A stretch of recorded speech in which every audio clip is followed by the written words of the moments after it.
In the dark shadows, in the white cold, fearlessly we search for knowledge new and old. We drink the strong spirits and read the ancient tomes. The order of the Abracast. We are the brave and the bold.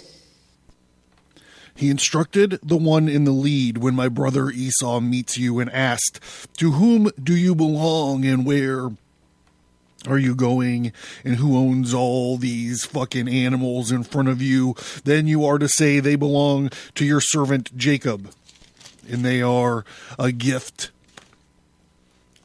sent to my lord Esau, and he is coming behind us. He also instructed the second and the third and all the others who followed the herds. You are to say the same thing to Esau when you meet him. And be sure to say, your servant Jacob is coming behind us, for he thought I will pacify him with these gifts I am sending on ahead. Later when I see him, perhaps he will receive me. So Jacob's gifts went on ahead of him, but he himself spent the night in the camp. And that night Jacob got up, and he took his 2 wives and his 2 maidservants and his 11 sons and crossed the ford of the Jabbok. After he had sent them across the stream, he sent over all his possessions, so Jacob was left alone. And a man wrestled with him until daybreak. And when the man saw that he could not overpower him, he touched the socket of Jacob's hip, so that his hip was wrenched as he wrestled with the man. Then the man said, "Let me go, for it is daybreak." But Jacob replied, "I will not let you go unless you bless me." And the man asked him, "What is your name?" And Jacob answered. And then the man said, "Your name will no longer be Jacob, but Israel, because you have struggled with God and with men, and you have overcome." Jacob said, "Please tell me your name." But he replied, "Why do you ask my name?" And then he blessed him there. So Jacob called the place Peniel, saying, "It is because I saw God face to face, and yet my life was spared."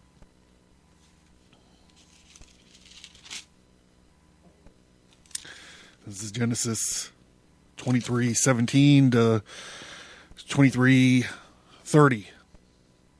We're in for a wild ride tonight, ladies and gentlemen. The Abracast. Occult, history, conspiracy, and violence.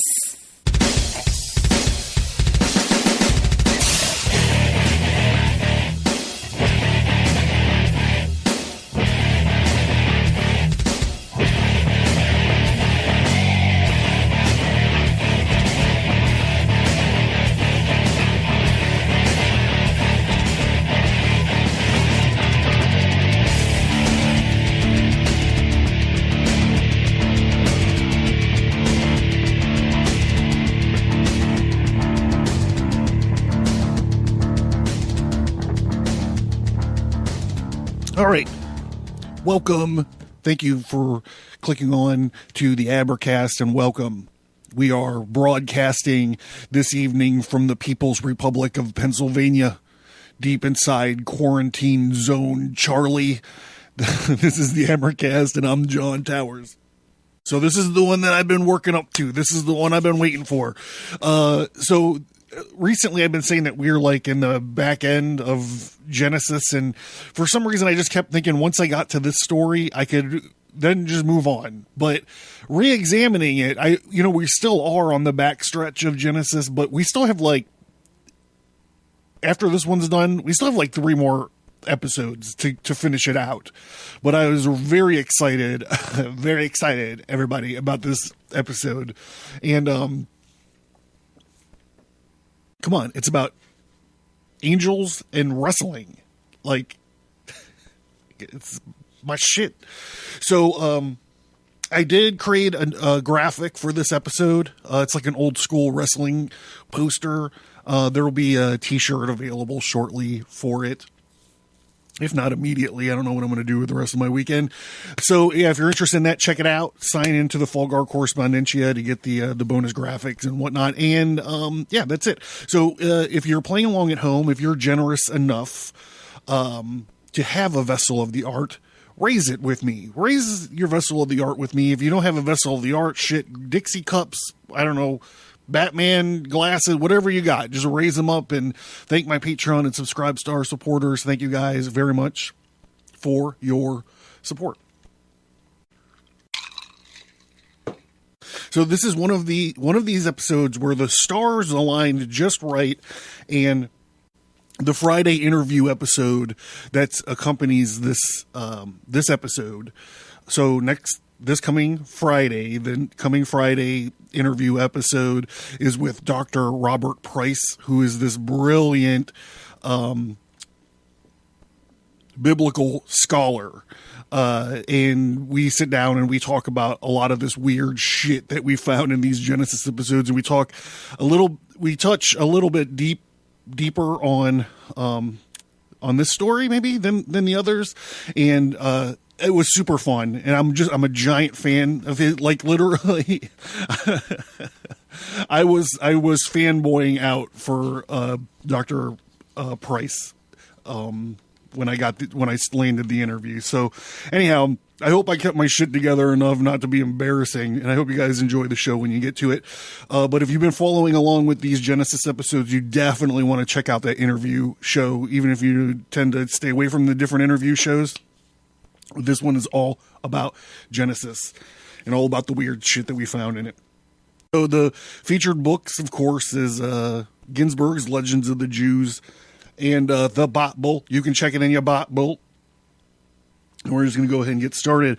When I do the Bible reading, for the most part, I'm going to be coming out of my my new international red letter version that I have sitting here in the library. Ginsberg's Legends of the Jews. Here we go.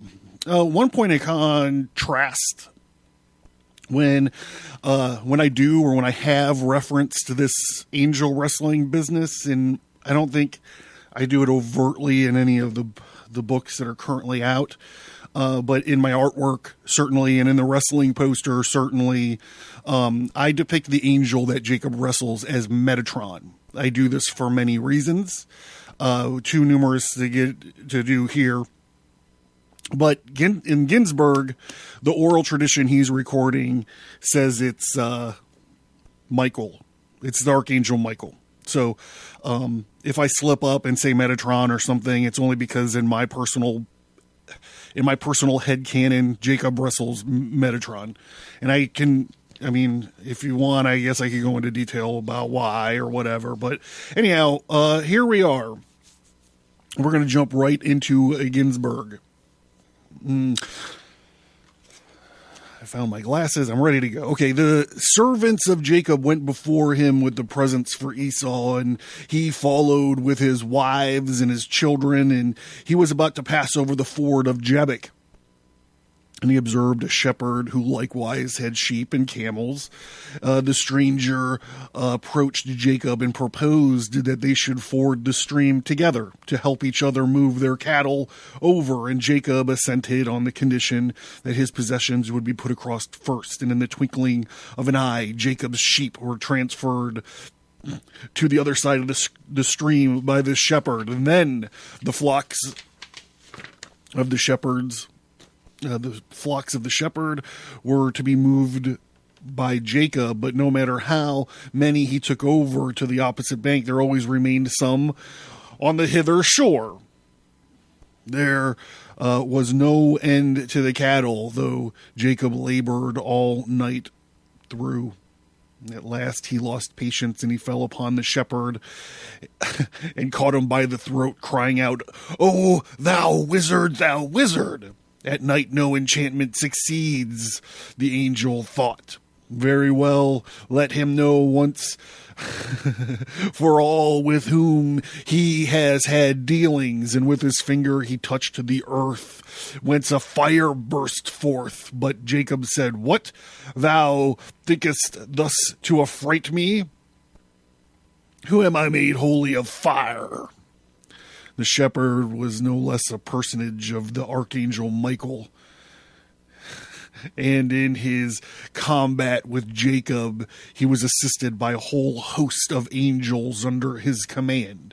That's the way that Michael rolls, by the way. He rolls deep. He's like, my posse's on Broadway.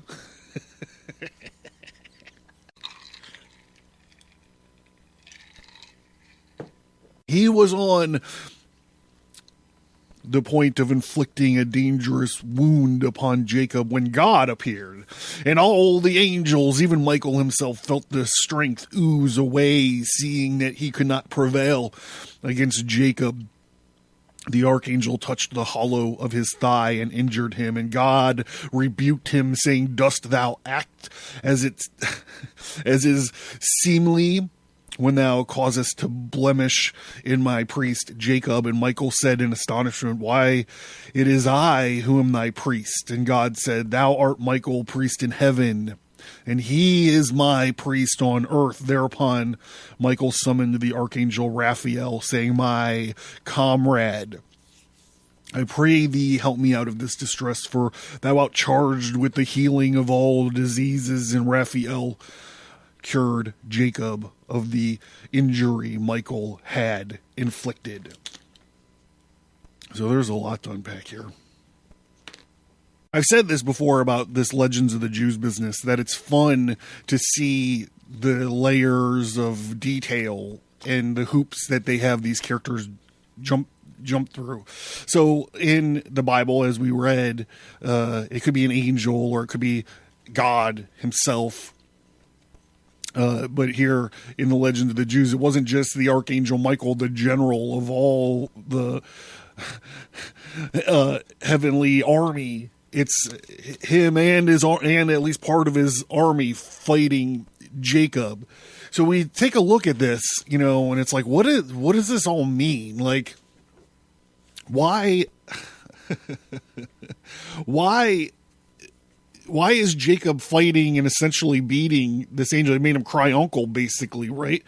And this angel cheated him by, putting him in a sharpshooter or something and pulling his hip out of socket. And I got a couple thoughts on this.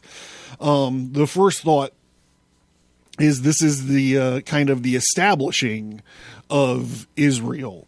And up until that point in time, God sends Jacob. He sends Jacob back home, and he's like, this whole place is going to be your land.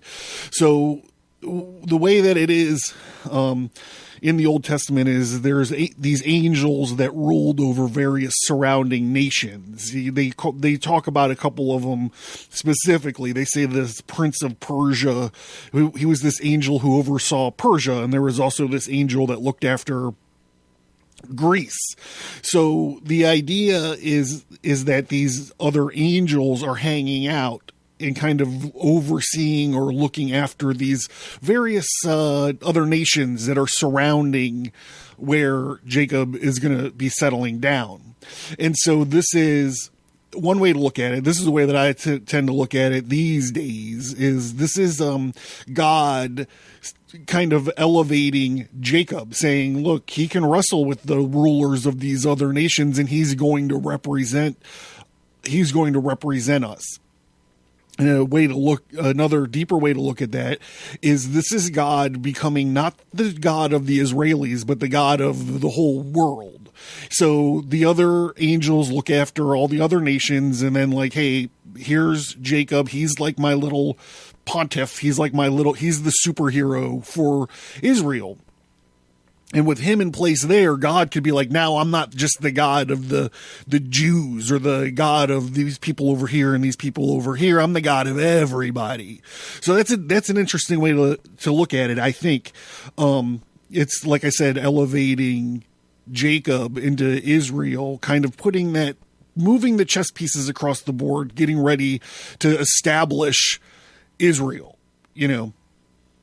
the geographical location of Israel. Another way to look at it is, traditionally, this is especially true when Jesus is being tempted in the desert by Satan, and Satan's like, yo, look, there's this political situation lined up where I kind of rule over the earth, and this is all New Testament stuff, so you guys know that I don't like to blend in the New Testament stuff with the Old Testament stuff, but just as a way of kind of thinking about this is a kind of a fun thing. So whatever the political situation, the political agreement that was made between God and Satan, Satan presents himself as the ruler of the earth. And when he's tempting Jesus, he's saying, like, look, man, I could give that to you. Like, you can have it. Later Christian traditions would say that Satan was only the ruler of the earth until Jesus showed up anyway. So I don't know, do with that what you will. So take that idea and kind of just buttress that up with what we just talked about all the different nations and stuff. So you can see that, maybe in that way, Jacob is like a pre-Christ figure, which is one of the reasons that in my mental canon, I butt him up against Metatron. Metatron's the angel that he wrestles at the Jabbok Ford Arena this Sunday. We'll sell you the whole seat, but you only need the edge. Because Enoch being the pious, being one of the antediluvian patriarchs, he gets taken to heaven and he gets turned into this badass, divine power armor wielding archangel Metatron. And in that way, that makes him a pre-Messiah figure as well. So the idea is that God's tried to make this bridge between the material and the spiritual, or the priestly and the kingly, or the, this mundane and the sacred. He's tried to do this in numerous amount of times, before he perfects the formula with, quote, perfects, unquote, the formula with a Jesus. So anyhow, that's kind of my thing. I could probably write a whole dissertation on this kind of stuff, which you might know about me already. But let's get back to the story. And remember, tune in to hear what Dr. Price has to say about this specific thing. It's very interesting, and it's something that I hadn't even contemplated.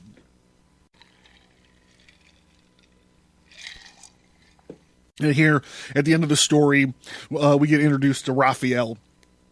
Raphael, obviously, from the book of Tobit.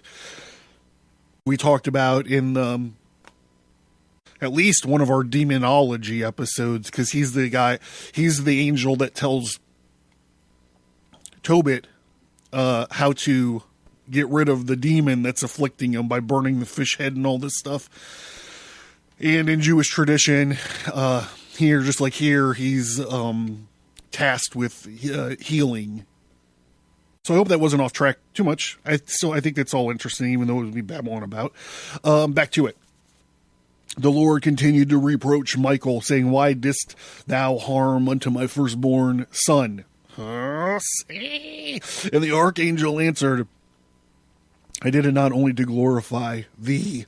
And then God appointed Michael as the guardian angel of Jacob and his seed unto the end of all generations, with these words, "Thou art a fire, and so is Jacob a fire. Thou art the head of the angels, and he is the head of the nations. Thou art supreme over all the angels, and he is supreme over all the peoples.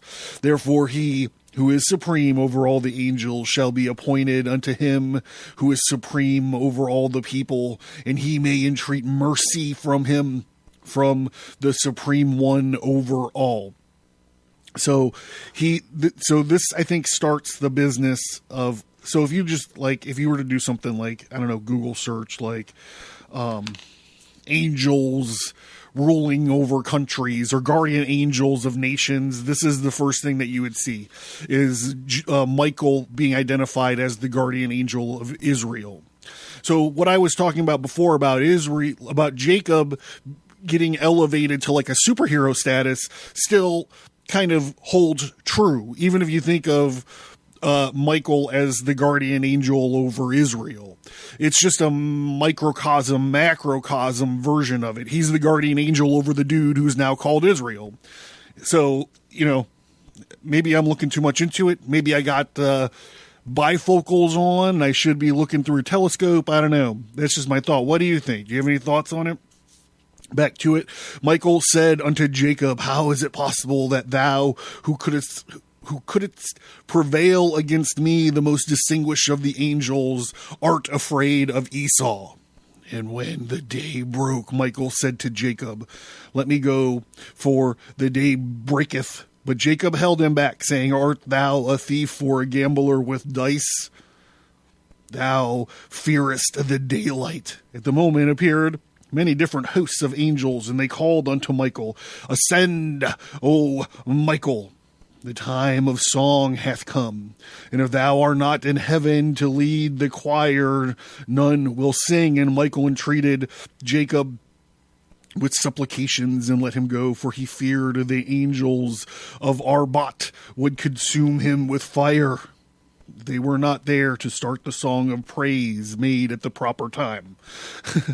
So I bring this up whenever I can because it's hilarious to me that that God just has a bunch of these automatons that just their whole job is to circumambulate,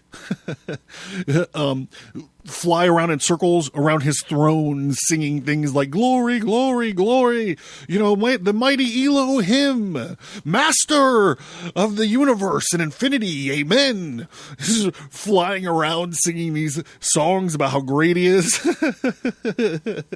Jacob said, I will not let thee go except thou blessed me.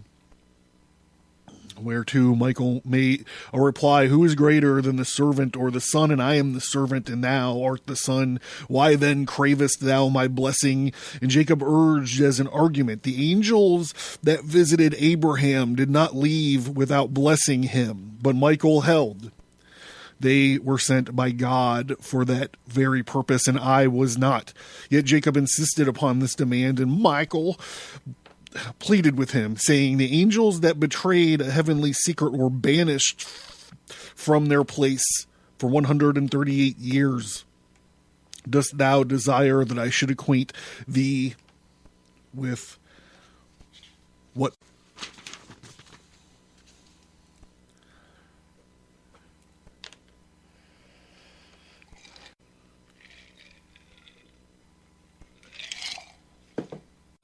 In the end, the angel nevertheless had to yield. Jacob could not be moved, and Michael took counsel with himself thus, I will reveal a secret to him, and if God demands to know why I revealed it, I will make answer. Thy children stand upon their wishes with thee, and thou dost yield to them. How, then, could I have left Jacob's wish unfulfilled? Then Michael spoke to Jacob, saying, a day will come when God will reveal himself unto thee, and he will change thy name, and I shall be present. And when he changes it, thy name shall be called no more Jacob, but Israel. For happy thou of women born, who didst enter the heavenly palace, and didst escape thence with my life. And Michael blessed Jacob with the words, may it be the will of God that thy descendants be as pious as thou art. At the same time, the archangel reminded Jacob that he had promised to give a tithe of his possessions unto God. It's the beginning of the tithing process. At once, Jacob separated 550 head of cattle from his herds and counted 5,500. Then Michael went on. But thou hast sons, and of them thou hast not set apart the 10th. And Jacob proceeded to pass his sons in review. Reuben, who makes a fine sandwich. Joseph, Dan, and Gad, being the firstborn, each of his mother, were exempt. And there remained but 8 sons. Okay, so I guess he's having kids with 4 different women. I guess that's what this is talking about. When he had named them down, Benjamin, he had to go back and begin all over again with Simon, the 9th, and finish with Levi as the 10th. And Michael took Levi with him unto heaven and presented him before God, saying, O Lord of the world, this one is thy lot. Thy 10th belong unto thee. And God stretched his hand forth and blessed Levi with the blessing that his children should be the servants of God on earth as the angels were his servants on high. And Michael spoke again, doth not a king provide for the sustenance of his servants? Whereupon God appointed for the Levites all that was holy unto the Lord. Here we go. We still got some more bargaining and cajoling. Some more, what do they call that? Horse trading.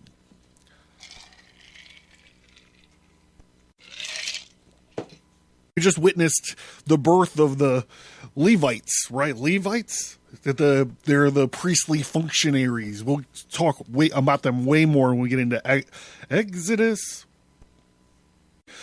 Jacob spoke to the angel and he says, My father conferred the blessing upon me that was intended for Esau. And now I desire to know whether thou wilt acknowledge the blessing as mine, or wilt thou bring charges against me on account of it? And the angel said, I acknowledge the blessing to be thine by right. Thou didst not gain it by craft or cunning. What? Yes, he did. And I and all the heavenly powers recognize it to be valid, for thou hast shown thyself master over the mighty powers of heavens, as over Esau and his legions. And even then, Jacob would not let the angel depart, and he had to reveal his name to him first. And the angel made it known that it was Israel, the same name that Jacob would once bear.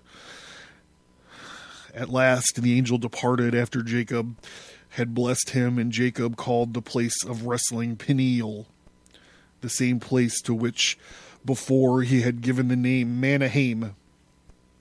For both words have one meaning, the place of encounter with the angels.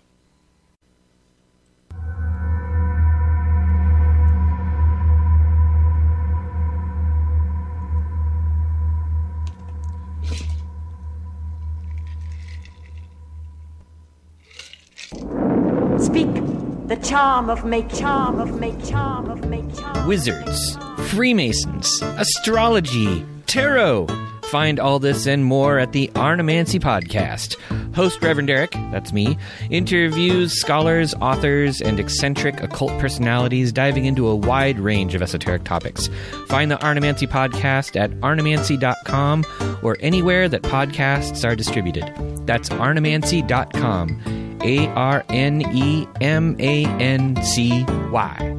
Arnemancy.com. Learn more at abracast.com. Get bonus content by signing up for the mailing list. Get all that plus many exclusive episodes by supporting the show at patreon.com or subscribestar.com.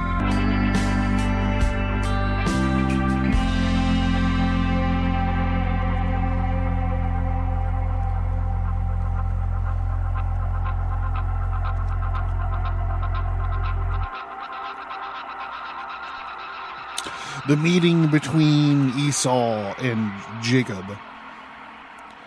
At the break of day, the angel left off from wrestling with Jacob. The dawn on that day was a particularly short duration. The sun rose 2 hours before his time by way of compensation, having set early on the day on which Jacob passed Mount Moriah on his journey to Haran to introduce him to turn aside and lodge for the night on the future temple place. Indeed, the power of the sun on this same day was altogether remarkable. It shone with a brilliance and an ardor with which he was invested during the 6 days of creation, and he will shine at the end of days to make whole the halt and the blind among the Jews to consume the heathens. This same healing and devastating property he had on that day too for Jacob was cured, while Esau and his princes were all but burnt up by the terrible heat. Jacob was in dire need of healing lotions for the injury he had sustained in the encounter with the angel. The combat between them had been grim. The dust whirled up by the scuffle rose to the very throne of God.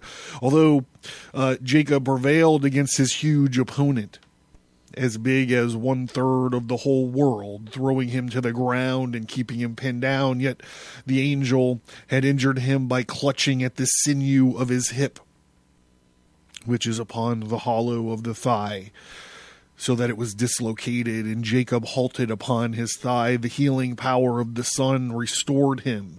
Nevertheless, his children took it upon themselves not to eat the sinew of the hip, which is upon the hollow of the thigh, for they reproached themselves for having been the cause of this mishap. They would not have left him alone at that night. So would they think that they're going to fight this angel too? Silly asses.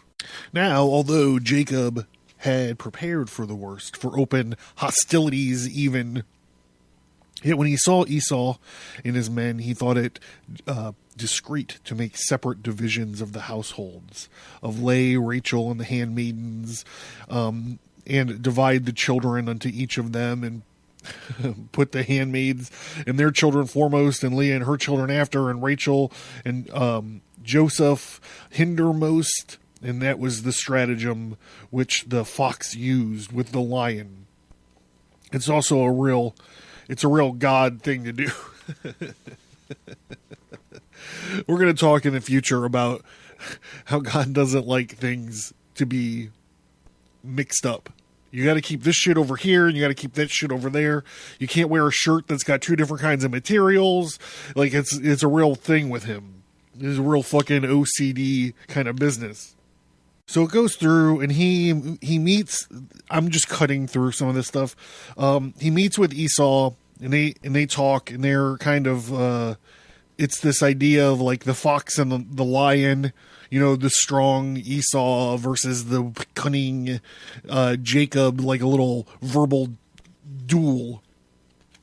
And at first, Jacob had the courage enough to enter the list with Esau in behalf of all with him, and now he came to the conclusion to let each one try to do what he could for himself. However, Jacob was too fond a father to expose his family to the first brunt of the danger. He himself passed before all the rest, saying, "It is better that they attack me and my children." After him came the handmaidens and the children. His reason for placing them there was that if Esau would be overcome by passion for the women and try to violate them, he would thus meet the handmaidens first, and in the meantime Jacob would have had the chance of preparing for more determined resistance in the defense of the honor of his wives. Joseph and Rachel came last, and Joseph walked in front of his mother, although Jacob had ordered the reverse. We're going to get into this character, Joseph, next episode. But the son knew they were both the beauty of his mother and the lustfulness of his uncle, and therefore he tried to hide Rachel from the sight of Esau. In the vehemence of his rage against Jacob, Esau vowed, in the Bible, they meet, and they're like, "Hey, bro, nice to see you." And Jacob's like, "Hey, all the stuff that I sent before I got here, you can just keep it." And Esau's like, "It's cool, bro, I got enough. You keep all your shit, I'll keep all my shit, it's cool." But here, they got it really has the melodrama. Esau vowed that he would not slay him with a bow and arrow, but would bite him dead with his mouth and suck his blood. But he was doomed to a bitter disappointment, for Jacob's neck turned as hard as ivory. So there's some real Pornhub stuff going on right now. His helpless fury, Esau could but gnash his teeth. The two brothers were like the ram and the wolf. A wolf wanted to tear the ram in pieces, but the ram defended himself with his horns, striking them deeply into the flesh of the wolf, and both began to howl. The wolf, because he could not secure his prey, and the ram for fear of the wolf to renew his attack. Esau bawled because his teeth were hurt by the ivory-like flesh of Jacob's neck, and Jacob feared that his brother would make a second attempt to bite him. And Esau addressed the question to his brother. He says, tell me, what was the army that I met? For on his march against Jacob, he had a most peculiar experience with a great host of 40,000 warriors, and it consisted of various kinds of troops, armored, clad soldiers, walking on foot, mounted on horses, and seated in chariots, and they all threw themselves upon Esau. When they met, he demanded to know whence they came. And the strange soldiers hardly interrupted their savage onslaught to reply that they belonged to Jacob. Only when Esau told them that Jacob was his brother did they leave off, saying, woe to us if our master hears that we did thee harm. This was the army encountered by Esau. Inquired about it as soon as he met his brother, and the army was, have you guessed it? It was the host of angels, who had the appearance of warriors to Esau and his men. Also, these messengers sent by Jacob to Esau had been angels, for no mere human being could be introduced to go forth and face the recreant. Jacob now gave Esau the presents intended for him, 1/10 of all his cattle, and also pearls and precious stones, and besides a falcon for the chase. But even these animals refused to give up their gentle master Jacob and become property of the villain Esau. They all ran away when Jacob wanted to hand them over to his brother, and the result was that the only ones that reached Esau were the feeble and the lame, all that could not make up their good escape. So I think by this point, yes, certainly by this point, he would have killed Esau would have killed Nimrod already. So he would have had the magic underpaints. So it's crazy that these animals won't obey him, because that's one of the superpowers the magic underpants gives you. It gives you the ability to control animals. That's why it's funny that Nimrod was the great hunter, because he could just summon animals to come to him and then just kill them. He didn't have to really hunt anything. What a Nimrod. What a maroon. At first, naturally, Esau declined the presents offered to him. It was a mere pretense. While refusing the gifts with words, he held his hand outstretched, ready to receive them. And Jacob took the hint and insisted that he accept them, saying, Nay, I pray thee, if now I have found grace in thy sight, then receive my presents at my hand. For as much as I've seen thy face as I've seen the face of angels, and thou art pleased with me. I missed it. The closing words were chosen with well-calculated purpose. Jacob wanted Esau to derive the meaning that he had intercourse with angels, and to be inspired with awe. Jacob was like the man invited to the banquet by his mortal enemy, who has been seeking an opportunity to slay him. And when the guest divines the purpose for which he had been brought thither, he says to the host, what a magnificent and delicious meal this is, but once before in my life did I partake in one like it. And that is when I was bidden by the king to his table, enough to drive terror to the heart of the would-be slayer. He takes good care not to harm a man on such intimate terms with the king as to be invited to his table. This is one of the foxy moves of Jacob. Jacob had valid reason for recalling his encounter with the angel, for it was the angel of Esau who had measured his strength with Jacob's and had been overcome. So this is interesting. Friday. Monday, I got Friday on my mind.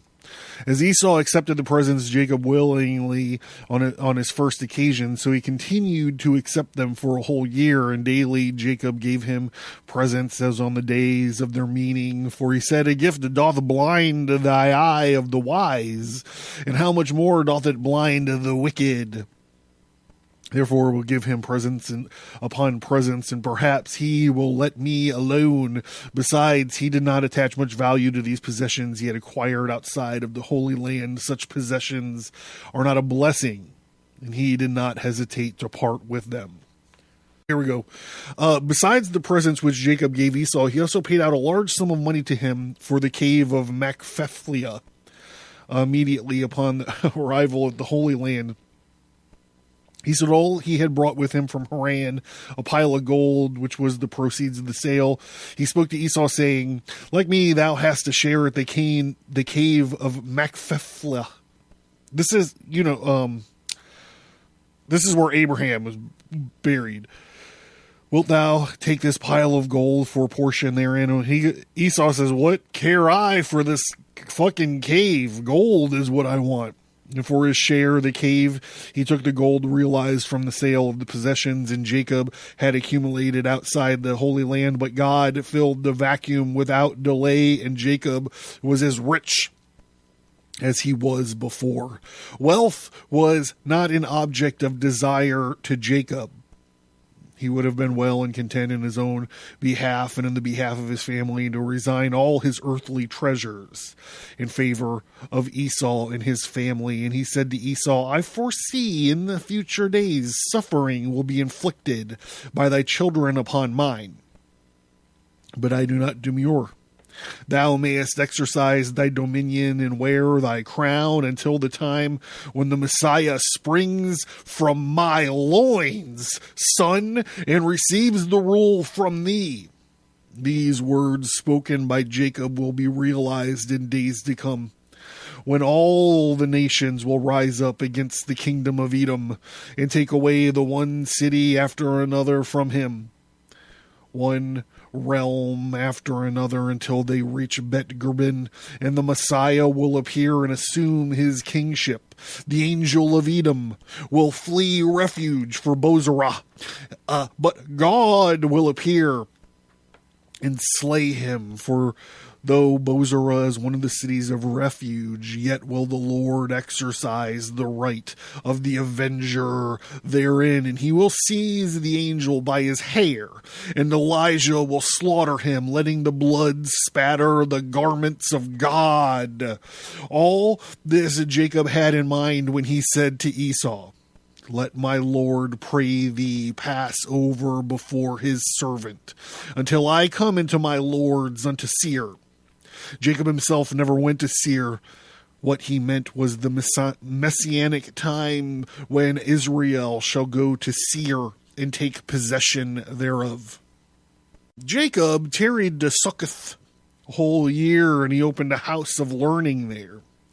And he journeyed on to Shem, while Esau betook himself to Seir, saying to himself, how long shall I be a burden to my brother? For it was during Jacob's sojourn to Succoth that Esau received the daily presents from Jacob. And Jacob, after abiding these many years in a strange land, came to Shechem in peace, unimpaired in mind and body, and he had forgotten none of the knowledge he had acquired before. The gifts he gave to Esau did not encroach upon his wealth. The injury inflicted by the angel that he wrestled with him had been healed, and likewise his children were sound and healthy. And Jacob entered Shechem on a Friday late in the afternoon, and his first concern was to lay out the boundaries of the city. Central planning, everybody. There we go. One world government. That the laws of the Sabbath might not be transgressed. As soon as he was settled into place, he sent presents to the notables A man must be grateful to a city from which he derives benefits. No less did the common people enjoy his bounty. For them, he opened a market where he sold all wares at low prices. Jacob was like the Walmart of his time. All wares, big box stores here in Shechem.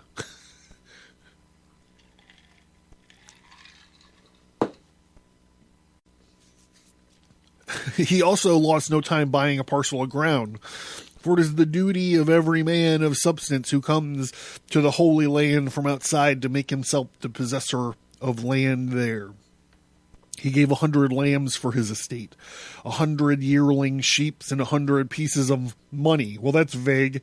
And received in return a bill of sales to which he attached his signature using the letters, oh boy, Yod Hey for it. Go back to those early tarot card episodes. The Tetragrammaton. And then he erected an altar to God upon his land. And he said, Thou art the Lord of all celestial things. The Adonai, the Elohim, the Master of the ages upon ages. Amen. And I am the Lord of all earthly things. But God said, not even the overseer of the synagogue arrogates privileges in the synagogue, and thou assumest lordship with a high hand. Forsooth, on the morrow thy daughter will go abroad, and she will be humbled. All right. I'm John Towers, and this has been the Abercast. I said before that we have 3 more Genesis episodes to get to, but before we get to them, remember to keep your eye out for Friday's interview with Dr. Robert Price. It's a doozy. I really enjoyed it. I really thought I was going to be... I was going to make myself off to be a dipstick, but I think I did pretty good, and Bob seemed to have a good time with it. So, yeah. Anyhow, I'm John. This has been the Abercast. I hope you guys are all okay in quarantine zone wherever you are in the People's Republic of whatever state you're in. And, God, I get sick of saying this to people, but be safe and take care of each other, all right? Thank you. I'll let Hillett tell you the rest.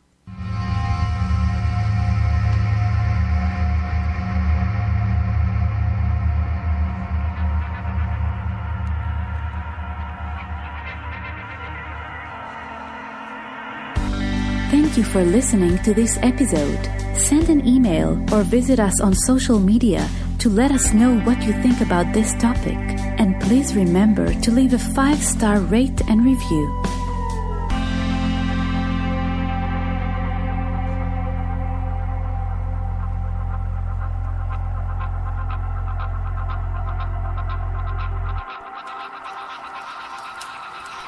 Hey, did you learn something? Did you laugh? Supporting me is a way for you to be a part of the Abercast and ensure its growth and sustainability. It also means I can create a normal schedule for shows and bonus shows, as well as the exclusive Fellowcraft episodes. By supporting the show, you are not only a listener, but you are a part of the show. You supporting the show gives me a way to offer fun rewards as a thank you for showing your appreciation and support for our projects. Do you have an idea for a reward that you don't see? Let me know. My supporters are my partners. I currently pay for you to listen to the Abercast. Not only do I pay the hosting bills out of my own pocket, I volunteer my time and talent to each and every episode of the Abercast. The price of books, the time and resources of reading and researching, the massive amounts of gin and tonic needed, the equipment it takes to record the shows, the time and resources it takes to create the bonus material, and the cost to maintain the internet presence. Is it worth your support? I don't know. I am proud of the Abercast, and I feel like I'm improving all the time. In addition to creating the show, that you dig and that you are excited about, I also have a full-time commitment and other obligations. So why financial support? All of the supporters help me focus my time on the quality and development of the podcast. And what if you can't afford, $1 or $3 or $10 or whatever a month? Believe me, I get that. There are many degrees of support, but if you can't support the show financially, please consider leaving a 5-star rate and review on your preferred podcast app. And don't forget that you could sign into the mailing list and still unlock a lot of bonus content. Thank you. I cannot put into words how much it means to me that you listen to the show each time I post a new episode. Your feedback, support, and love of the stories that we talk about here is what keeps me going.